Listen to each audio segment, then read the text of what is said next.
All right, guys, we have time. So really, we're going to just keep on going through these videos. We're going to make them like two parts. So I'm going to go through the first topic for about 6-7 minutes and then give y'all a second topic at the end. And yeah, I think this is the best way to do it. I want to do longer videos for y'all because not only do I have the free time, but I'd imagine a lot of y'all have the same free time and y'all are trying to pass it as we all are right now. But this is going to be going over, I'm sorry, the first part of the video, I'm going to go over the most recent Dynasty Superflex startup that I'm participating in, the Flock 4.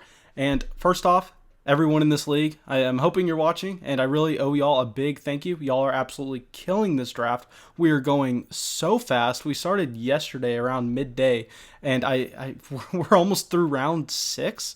I mean, it is unreal the pace we're going, and y'all are just killing it, really having a lot of fun drafting, and we're going to jump right into it. And I think this video is going to be really useful even if you're not in the league, just because, like I said in yesterday's video, the best way to improve as a Dynasty fantasy football player, other than joining the Discord, of course, is playing in more Dynasty fantasy football leagues, seeing what actual players are doing, not people in mock drafts who are just trying something different or just halfway paying attention and just picking their favorite players.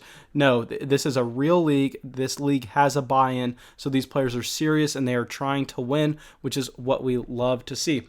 So we're going to start off. I'm going to go through the rounds. I'm not going to cover every pick because that's just going to take way too long, but I'm going to cover like the picks that stand out to me, good or bad. First off, 104, Kyler Murray. I cannot get behind it. Y'all know I love Kyler Murray. The last startup, I applauded someone for taking him at 105. I loved that pick. But here in a 12-team Superflex league, you cannot take him above Saquon Barkley. I can understand it. In a 14-team league, I feel like the two players are a little even. And in a 16-team league, I definitely would rather have Kyler Murray over Saquon Barkley in Superflex. But the demand for quarterbacks just really isn't there in a 12-team Superflex league. So I'd definitely rather have the running back there. Now, the rest of the first round looks pretty, it looks solid. The only thing is these quarterbacks right here, they're just going too early for my liking in this format. I think that I would much rather have the top tier wide receivers or the top tier running backs ahead of them. I definitely understand it, but at the same time, I think they should fall down just a little bit just because there are only 12 teams in this league. Like I said, I know a lot of y'all are in the original Flock Patreon league, and that league is a completely different monster. 16-team Superflex is so much harder, and it's pretty much impossible to come by a quarterback in that league format. But here, where it's just a 12-team Superflex league, quarterbacks are in demand, but it isn't the same demand, and the supply is the exact same. So I think the price of these quarterbacks is just a little too high, and bravo from the squad. I think he's the one who caused it. His Kyler Murray pick looks kind of silly at 104, but considering how he made everyone else pay up for quarterback and overpay, in my opinion, like I said, I can always be wrong, but I think these are overpays, and it's due to that Kyler Murray pick, in my opinion. So let's keep on going down. Let's look. George Kittle at 204. I really love that pick in a tight end premium league. George Kittle is by far the dynasty tight end one, and no one comes close. So that pick stands out. Really like it. Here at the 207, I love taking the rookie pick 101 just because it gives you the flexibility, and it really has a lot of upside depending on what happens in the NFL draft, but at the same time, it has a high floor because worst case scenario, say DeAndre Swift and Jonathan Taylor, neither of them go in round 1 of the NFL draft, which I think it's likely at least DeAndre Swift does. You can just take Joe Burrow here with the 101 and the pick looks fine. So it has a high floor and a high ceiling. Say if DeAndre Swift or Jonathan Taylor go at the back end of round 1 to either Kansas City or Baltimore, this pick is flying up to the top end of the back end of the first round. Now here at the 210, worst pick in the NFL draft. Whoever the Fantasy Flock Network is, taking Chris Godwin here, just horrendous. I don't know what you're doing. Obviously, you should probably just quit Dynasty Fantasy Football for good. Horrible selection. Now let's keep going down. 302, love DJ Moore. And honestly, all jokes aside, the reason I took Chris Godwin at the 210 is because I looked at the draft board and I had a tier of 5 players here. I thought Chris Godwin, Travis Kelce, DJ Moore, Miles Sanders, and Juju Smith-Schuster were all about the same. And I saw that I had these 2 picks right here, and I was like, Chris Godwin's the only player that I know for sure is not going to make it back. So I might as well take him here, assuming I'm going to be able to get 2 of the other players in the same tier at my next 2 picks, which worked out perfectly. Really happy it did it. But I'm probably going to be spamming everyone offers for Chris Godwin because y'all know I do not want that guy on my team. Now let's keep going down. The best pick in the round 3, in my opinion, no question, Mark Andrews at the 312. Mark Andrews is another guy that I whiffed on hard last offseason, mainly just because I didn't really expect the snap share to be there, and I didn't know how efficient he was going to be with Hayden Hurst, former first-round pick, on the team. I figured they may rather have him out there for blocking downs and just kind of keep Mark Andrews for passing game situations, which they did, but it didn't matter because Mark Andrews and Lamar Jackson had such a great connection where he finished as an elite tight end. And now without Hayden Hurst, Mark Andrews is going to be seeing the field even more going into year 3, I believe. And so I think Mark Andrews has the potential to be the tight end 1 overall. So love the pick at 312. Now, continuing to go down. All these picks look spot on. I can't complain with any of them. I don't think any of them are significant reaches or significant values. Same thing when we get to the back end right here. All these are really, really just standard picks in my opinion. Let's go down here. Here, I don't like the Ryan Tannehill pick at 509. Bob, you know I love you, but I got to point it out. Ryan Tannehill, I can't imagine a world where I would ever take Tannehill over Matt Ryan. I think Matt Ryan has a similar long-term upside, even though he is older. But at the same time, Matt Ryan's ceiling in the immediate production category is going to be a lot higher. So just because Matt Ryan was still available on the board, I don't like the Ryan Tannehill pick. Now continuing to go down, all these picks look very standard. I love the value I got right here at the end of the round. I know that I'm talking more about my picks, but that's mainly just because I know the most about my picks because I know the thought process behind them. And really at the 108, I'm looking at this pick as, hey, I don't have a quarterback yet in this draft. Maybe I take Justin Herbert. Maybe I take Love. Or maybe I get a top-tier wide receiver as in CeeDee Lamb or Jerry Jeudy. Could also end up with a Cam Akers, Clyde Edwards-Helaire, or J.K. Dobbins. Really, anything is possible. This is an end of the tier when it comes to rookie picks for me. So I love picking up the 108 and 109.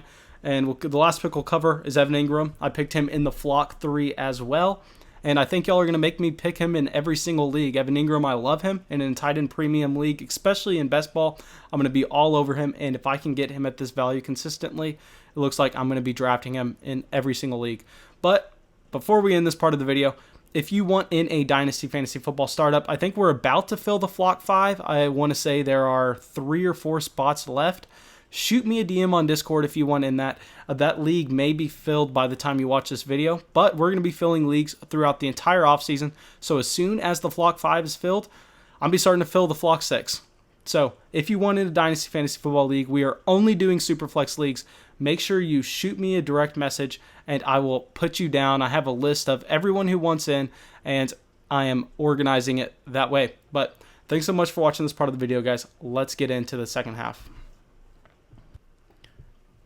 All right, this section of the video, of course, is going to be brought to you by the supporters on Patreon. They're the ones who run the show. They're the ones who tell me what they want to hear. And I'm going to kind of combine 2 video requests into this one part. And here's a video regarding draft strategy.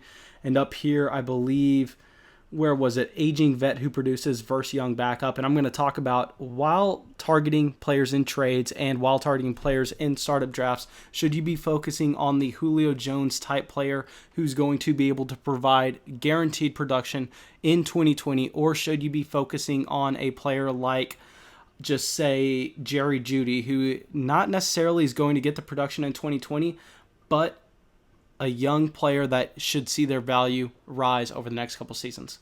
Let's get into it. Obviously, this is one of the most difficult questions about Dynasty Fantasy Football strategy, just how you have this balance between youth and production, how you build your team, how you draft your team around a specific playing style.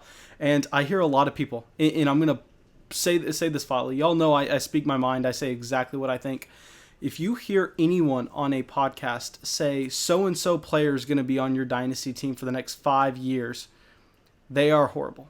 They do not play in real Dynasty leagues, or if they do, I'd be surprised if they win Dynasty leagues.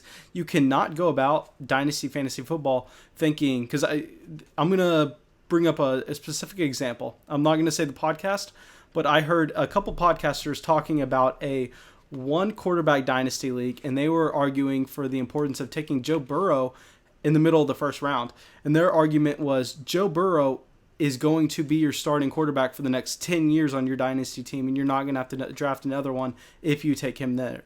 Okay, first off, how many of us have been in a Dynasty fantasy football league for 10 years? I know I'm young, but at the same time, 10 years is an amount of time that is ridiculous to think about playing in a Dynasty fantasy football league.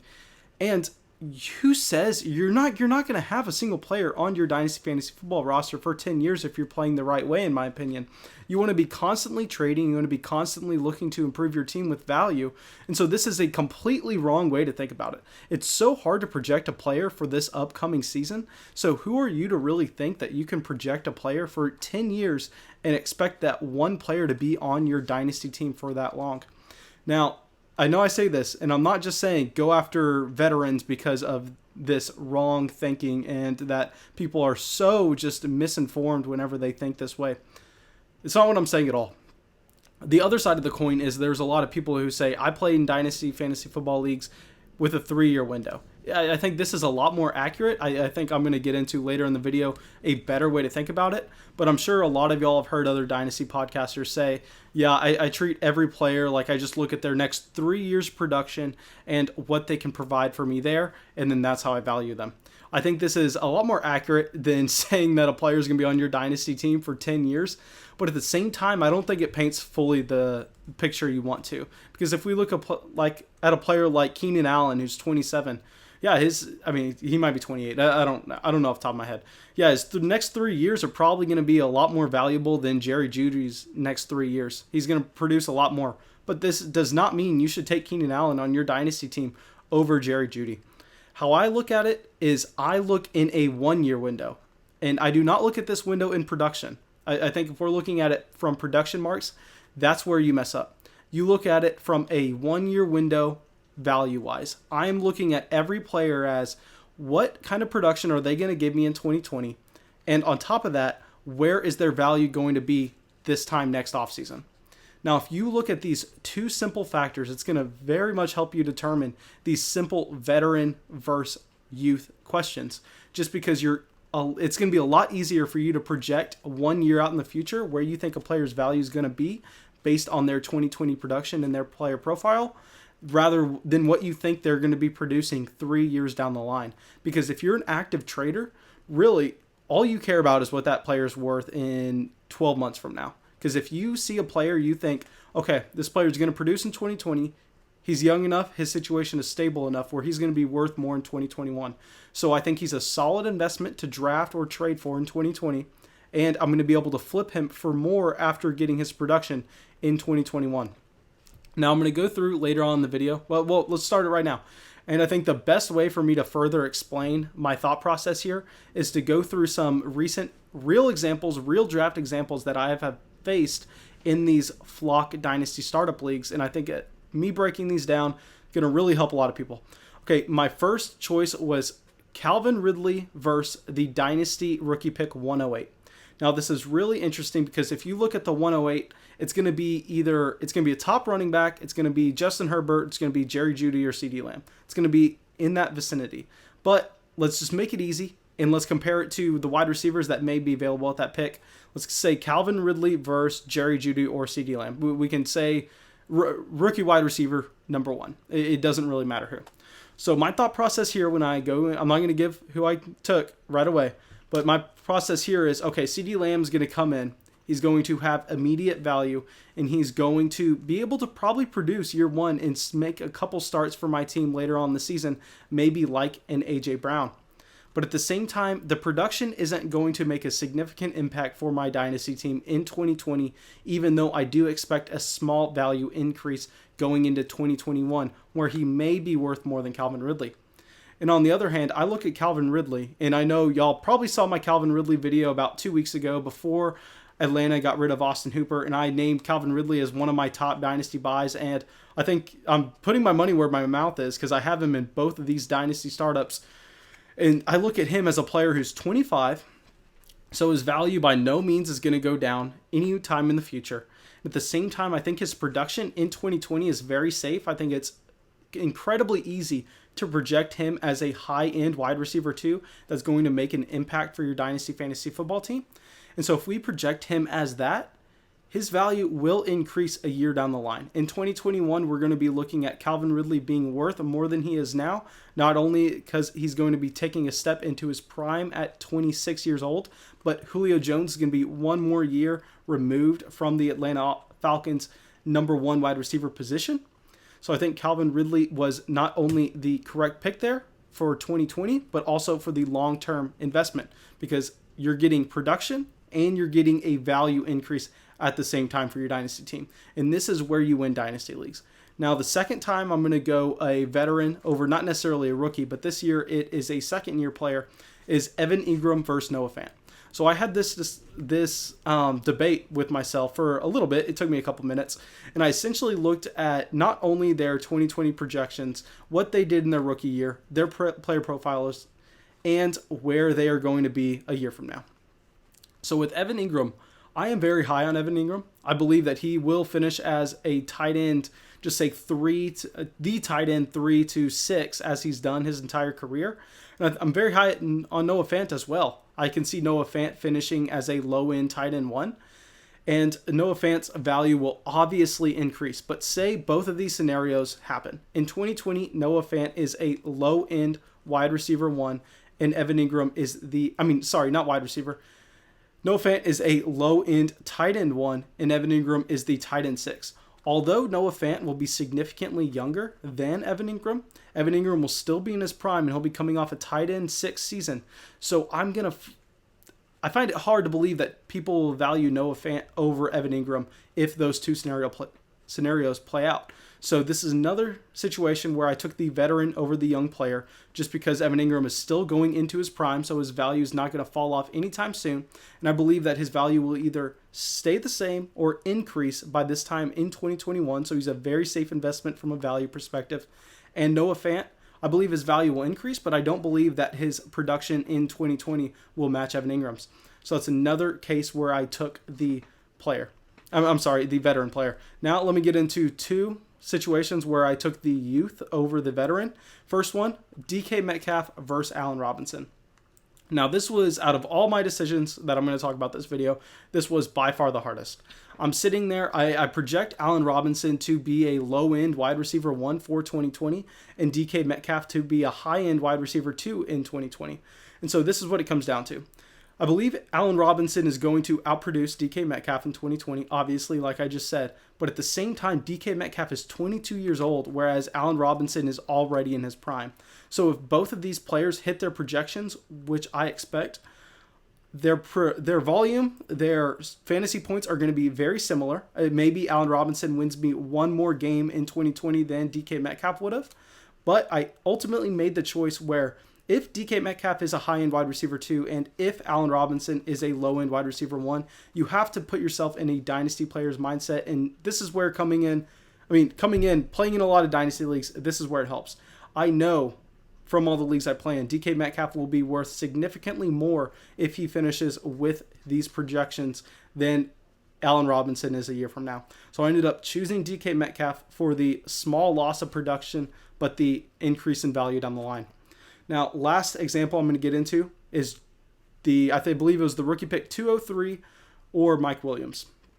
Now, this is where it was interesting. Y'all know I really like Mike Williams, but I'm looking at the board. I'm looking at who I think will be available at that 203, and I'm really seeing these tier 2 of wide receivers. I'm seeing the Justin Jeffersons and the T. Higgins.